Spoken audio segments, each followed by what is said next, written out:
جب آپ چھت کے اوپر چڑھ گئے کعبے شریف کی تو جدھر مرضی آپ منہ کر لیں وہ کعبہ ہی ہے،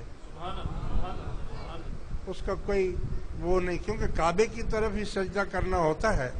اور چونکہ آپ کعبے کی چھت پر ہے تو کعبے کا کچھ حصہ تو اس طرف بھی آئے گا، ادھر بھی آئے گا، ادھر بھی آئے گا، ادھر بھی آئے گا، چاروں طرف آئے گا، کارنر بھی آئے گا، ہر طرف، بس جدھر بھی آپ منہ کر کے کھڑے ہو جائیں گے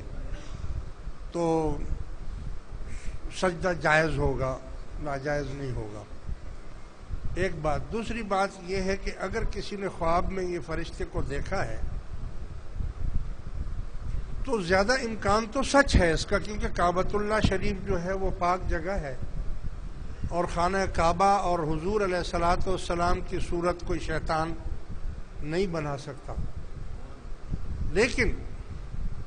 پھر بھی میں آپ کو یہ بتا دوں کہ اگر خواب نبی دیکھے تو وہ تو 100% وہی ہے، وہ صحیح ہے، اس میں کسی قسم کی بھی اس میں شک شبے کی کوئی بات نہیں ہے۔ اگر اللہ کا نبی یا پیغمبر یہ خواب دیکھے تو اللہ کی طرف سے وہ وحی ہی ہوتی ہے،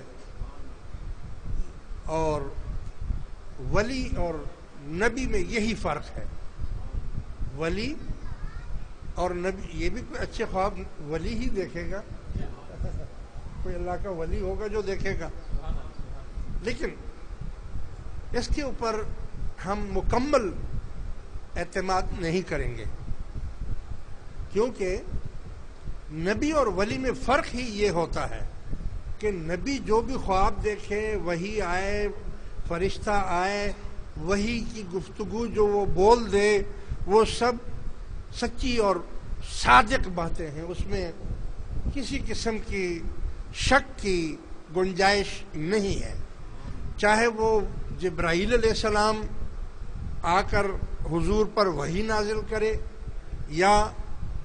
ابراہیم علیہ السلام خواب دیکھ لے کہ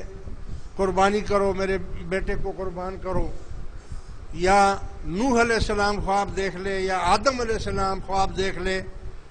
یا عیسیٰ علیہ السلام خواب دیکھ لے، تو یہ سچا ہے۔ یا رسول اللہ صلی اللہ علیہ وسلم اپنی زبان مبارک سے جو فرما دیں، جو بھی فرما دیں، حدیث ہو، وہ 100% بلکہ 100-200% سچی ہے۔ اس میں اگر کسی نے شک کیا، ذرا سا بھی شک کیا، یا سوچنے لگ گیا کہ ایسا کیسے ہو سکتا ہے، تو کافر ہو جائے گا، اس کے لیے پھر کوئی۔ لیکن اگر نبی کے بعد کوئی ولی ایسا کرتا ہے تو اس پہ کفر لازم نہیں ہوگا، اگرچہ اس کے خواب سچے ہوتے ہیں، ولیوں کے خواب بھی سچے ہوتے ہیں، لیکن اس پر عمل کرنے کا کہ ہمارے لیے حکم نہیں ہے، ہم اس پر عمل نہیں کریں گے کہ اگر وہ یہ کہہ دے کہ بیٹے کو ذبح کر دو، ہم نہیں ذبح کریں گے۔ اگر ولی خود خواب دیکھے کہ میں بیٹے کو ذبح کر دوں، یا خیرات کر دوں، یا اس کو قربان کر دوں، تو وہ خواب نہیں ہوگا، کیونکہ نبی اور ولی میں فرق ہی یہ ہے کہ نبی کی جو خواب ہیں اس میں شیطان کا دخل ہی نہیں ہے، اور جو ولی ہے اس کے خواب میں شیطان بھی آ سکتا ہے،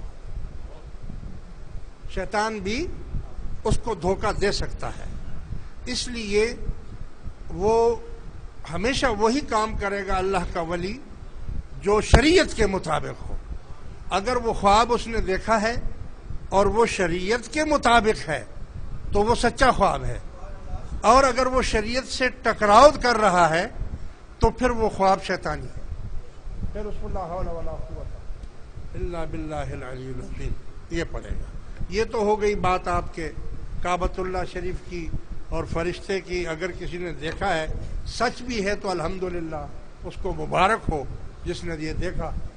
اور اگر سچ نہیں ہے تب بھی کوئی اعتراض کی بات نہیں، کیونکہ وہ نبی نہیں ہے۔